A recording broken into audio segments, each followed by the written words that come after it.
Hey, well, factoring into today's video, going to have a look at weather the next 8 to 10 days. In today's video, this takes us up to around the 5th of October, so well into the first week of next month. Looking for signs of a change, it looks like high pressure is going to be continuing to dominate the weather, really going out into October. There was a suggestion with the GFS model yesterday, but maybe the high pressure could be broken down, but that's really gone on this morning's models. It looks like high pressure holds sway into October. Now, before I go with the video, I just want to say about the ads. There's links to articles sitting underneath the weather video here on the homepage at GazWeatherBiz.com. Have a browse through those links. If there's any articles that you're interested in, just click through the link. You'll be able to go off and read the article. At the same time, GazWeatherBiz will get a royalty fee on what you're doing. I'll also bring back the green keyword ads.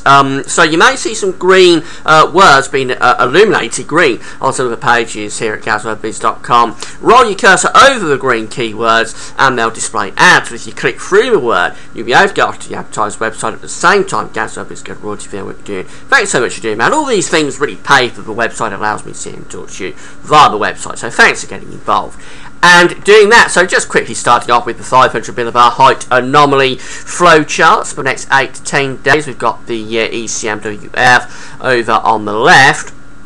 The GFS is over on the right. 500 millibars, 80,000 feet there in the atmosphere. Weather is taking place. High pressure, low pressure being moved around by the jet stream. This takes us to around the 5th of October, and we see that both the ECMWF and the GFS have got this vast area of above average heights around the British Isles, indicated by the red and orange colours. We have on both the charts got a deep trough of low pressure in the Atlantic, indicated by these blue colours just here. And it is a deep trough, and yesterday, as I said, the suggestion from the GFS was that that trough could actually break down the high pressure.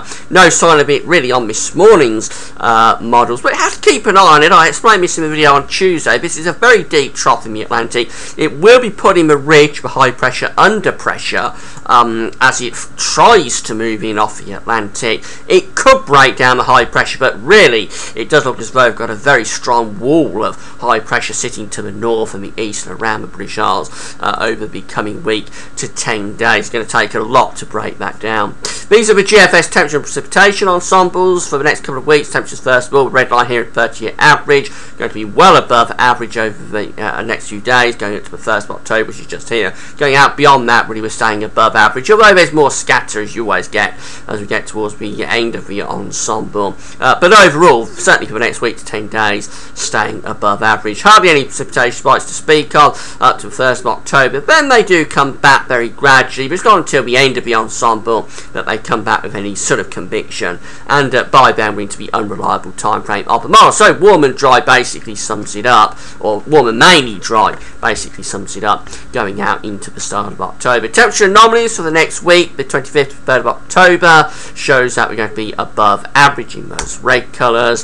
Precipitation anomaly below average in those red colours again, so a dry week coming up from the 25th of September to the 3rd of October. Generic charts, this is the GFS for a week's time, Thursday the 2nd of October. High pressure is more or less dominating the weather. We've got some weather systems up to the north, giving it a little bit more unsettled for Scotland, but really high pressure is in control. As we go through to day 10, the 5th of October, Sunday the 5th, there's that wall of high pressure set up over Scandinavia. The trough, the low pressure is trying to come in off the Atlantic, so always more unsettled to the northwest, but really it's this ridge over Scandinavia that's dominating. If we go up beyond that, actually to 300 hours away, it's a long way out, Tuesday the 7th of October, that high pressure really does take over across Scandinavia, and we eventually start to pull winds into the east. If you want a cold winter, that sort of chart you'll be looking for in the winter, a proper Scandinavian high, follow the isobars back, winds originating in Russia. It won't be that cold, of course, because it's only October,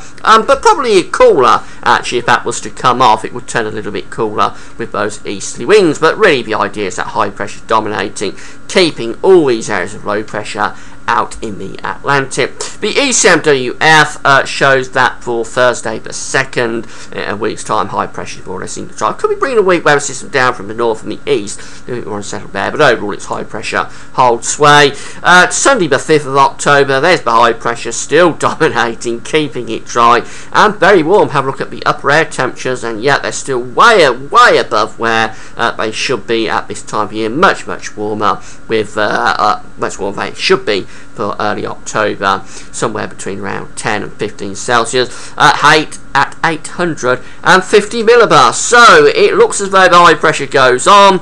The Atlantic's trying to break it down with that deep trough, but really the high pressure is so strong that it looks like it's going to hold off that trough. You have to keep an eye on it. It could be that suddenly the models will latch on to the idea that the low pressure will break down the high pressure, but really it's high pressure in control into the start of October, remaining mainly dry and warm. That's it for now. Thanks for watching.